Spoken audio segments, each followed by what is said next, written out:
तो पिछले एपिसोड में हमने देखा कि क्लोई और लूसीफर को पता चलता है कि रोरी उनकी बेटी है जो कि फ्यूचर से आई है और क्लोई और लूसीफर ये पता लगाने की कोशिश करते हैं कि आखिर लूसीफर फ्यूचर में रोरी को छोड़कर क्यों चला गया था। और एजल की ब्लेड को लूसीफर हेवन में ले जाने का सोचता है ताकि उससे लूसीफर को कोई भी ना मार पाए और क्लोई भी फिर से बेकाबू ना हो। तो चलिए अब आगे बढ़ते हैं।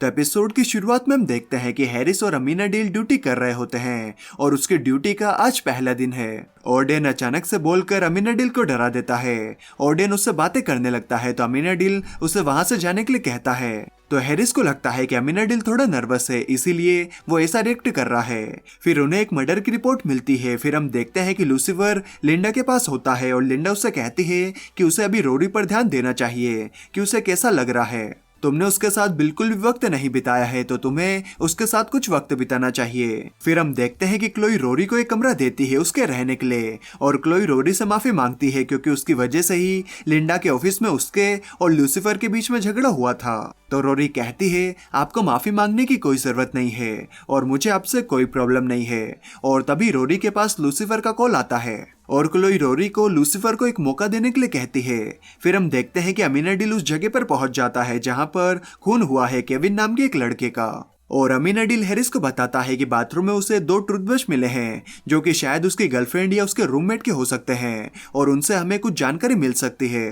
तो हैरिस कहती है ये तो तुम्हें डिटेक्टिव को बताना चाहिए और वह डिटेक्टिव होता है राइबन। और राइबन को देखकर अमीना डील को याद आता है कि ये वही है जिसने कलीब के साथ बुरा व्यवहार किया था और ये एक बुरा ऑफिसर है जो कि काले रंग के लोगों को पसंद नहीं करता और उन्हें परेशान करता है। और केविन के मर्डर पर राइबन कहता है कि ये इलाका बहुत खतरनाक है, पिछले हफ्ते ही यहाँ पर शूटिंग हो रही थी, इसे भी शायद उन्होंने ही मारा होगा।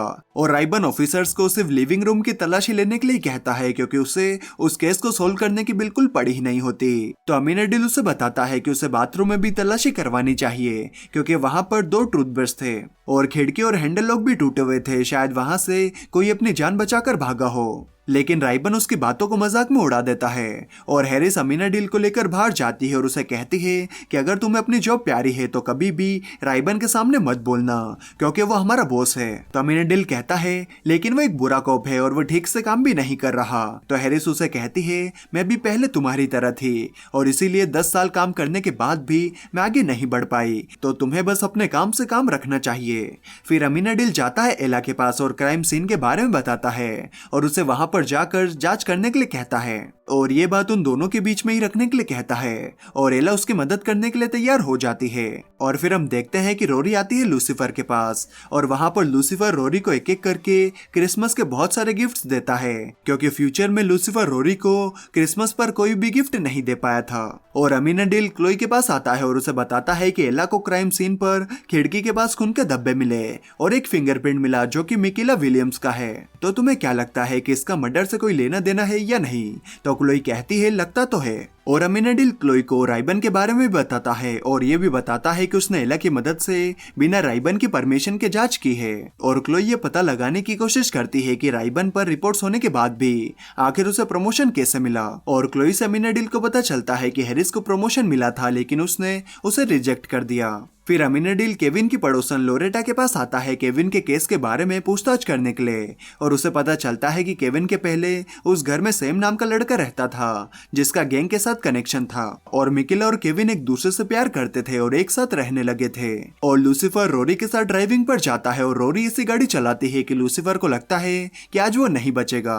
और अमीना डील लूटिनेंट के पास जा रहा होता है केस के बारे में वो सब बताने के लिए जो कि उसे पता चला है, लेकिन उससे पहले ही हैरिस उसे मिल जाती है और अमीना डील उसे बताता है कि केविन के घर में वो टूथब्रश मिकिला का था और उस घर में पहले सैम नाम का लड़का रहता था और मुझे लगता है कि किसी गुंडे ने केविन को सैम समझकर मार दिया और उस वक्त मिकिला भी वहीं पर थी और वो वहां से भाग निकली। तो हैरिस उसे कहती है कि मैंने तुमसे कहा था कि अपने काम से काम रखो। और अमीना डील को पता चलता है कि हैरिस ने प्रमोशन इसलिए नहीं लिया था क्योंकि वो उसे शहर से बाहर भेजना चाहते थे ताकि वो अपने लोगों से दूर हो जाए और उनके काम में टांग ना अड़ाए। फिर राइबन अमीना डील को बुलाता है क्योंकि उसे पता चल जाता है कि अमीना डील ने उसके पीठ पीछे से जांच की है और राइबन अमीना डील का शुक्रिया अदा करता है क्योंकि उसने काफी अच्छा काम किया है।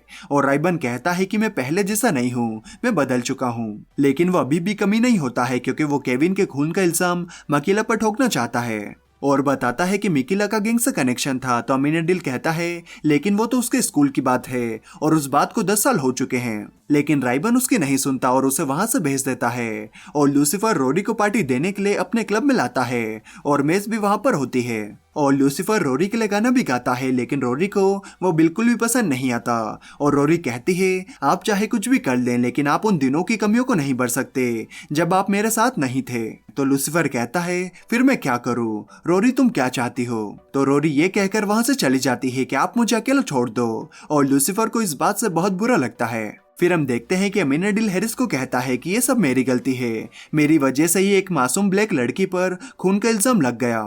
राइबन ब्लैक लोगों के खिलाफ अपनी नफरत दिखा रहा है जबकि एक पुलिस ऑफिसर को न्याय का साथ देना चाहिए। और हैरिस भी बताती है कि इसी वजह से उसने प्रमोशन नहीं लिया था क्योंकि अगर वो शहर में रहेगी तो राइबन जैसे पुलिस वालों को ब्लैक लोगों के साथ बुरा करने से रोक पाएगी और उनके खिलाफ कुछ कदम उठा पाएगी और ब्लैक लोगों को बचा पाएगी। फिर वहां पर डॉक्टर लिमोटे आती है और बताती है कि मिकीला कल उनके क्लिनिक में आई थी क्योंकि किसी ने उसकी जांघ पर गोली मार दी थी और डॉक्टर वो गोली भी देती है जो उसने मिकीला की जांघ से निकाली थी और हैरिस उसे मदद के लिए शुक्रिया कहती है और अगर डॉक्टर की मिकीला से बात हो तो मिकीला को अपना नंबर देने के लिए भी कहती है ताकि वो उसकी मदद कर पाए। और अमीनाडिल वो गोली लेकर एला के पास आता है और वो बताती है कि ये गोली किसी गुंडे की है जिसका नाम लोगन मकाती है और ये उन लोगों को गोली मार देता है जो इसका पैसा वापस नहीं देते। तो अमीनाडिल कहता है शायद सैम ने इससे पैसे लिए होंगे जो केविन के पहले उस घर में रहता था। और हैरिस के पास मिकीला का फोन आता है और वो बताती है कि लोगन उसका पीछा कर रहा है उसे मारने के लिए और अभी वो कहां पर है ये भी बता देती है। तो हैरिस और अमीनाडिल वहां पर जाते हैं और उन्हें वहां पर कुछ खून के धब्बे भी मिलते हैं जो कि मकीला के होते हैं क्योंकि उसकी चोट के टाके खुल चुके हैं। और मकीला बताती है कि लोगन आसपास ही है और मैंने लोगन को केविन को मारते हुए देखा था और मैं अपनी जान बचाने के लिए बाथरूम में गई और खिड़की से भाग निकली लेकिन लोगन ने मुझे एक गोली मार दी थी। फिर हैरिस और अमीनाडिल मिकीला को लेकर वहां से जा ही रहे होते हैं कि तभी लोगन उन सभी पर गोलियां चला देता है और वो सभी छुप जाते हैं और हैरिस बैकअप बुला लेती है और लोगन उन पर गोलियां चलाते रहता है। तो हैरिस लोगन को डराती है और कहती है कि यहाँ पर आसपास कई पुलिस वाले हैं और तुम भी अच्छे से जानते हो कि पुलिस वालों पर गोली चलाकर तुम बिल्कुल भी नहीं बच पाओगे। तो लोगन सरेंडर कर देता है और तभी बैकअप टीम भी वहां पर आ जाती है लेकिन वो लोग मकीला को कातिल समझ रहे होते हैं क्योंकि राइबन ने उन्हें यही ऑर्डर दिए होते हैं और राइबन कोप को मकीला को गोली मारने के लिए कहता है लेकिन अमीनाडिल उसके सामने आकर खड़ा हो जाता है और कहता है कि ये बेकसूर है, असली कातिल वो है लोगन। तो राइबन उस पर गोली नहीं चलाता लेकिन वो लोगन और मिकीला दोनों को पुलिस स्टेशन ले जाने को कहता है और मिकीला बेकसूर साबित हो जाती है अमीनाडिल ने जो सबूत इकट्ठे किए होते हैं उनकी मदद से। फिर हम देखते हैं कि लूसीफर रोरी के पास आता है और रोरी गाना गा रही होती है तो वो भी वहां पर उसके पास बैठकर पियानो बजाते हुए उसके साथ गाना गाने लगता है और क्लोई राइबन के खिलाफ जो भी रिपोर्ट्स होती है उन्हें जमा कर लेती है ताकि उस पर कुछ सख्त कदम उठाए जा सकें। और मुझे लगता है कि एक साथ गाना गाने के बाद बाप बेटी के रिश्ते में थोड़ा सुधार आएगा और यहीं पर ये एपिसोड खत्म हो जाता है। और अगर वीडियो अच्छी लगी तो लाइक कमेंट शेयर सब्सक्राइब सब कर देना यार, बिल्कुल फ्री है और मुझे भी सच में बहुत अच्छा लगेगा। तो चलिए मैं मिलता हूँ आपसे अगले वीडियो में, तब तक के लिए bye bye and take care.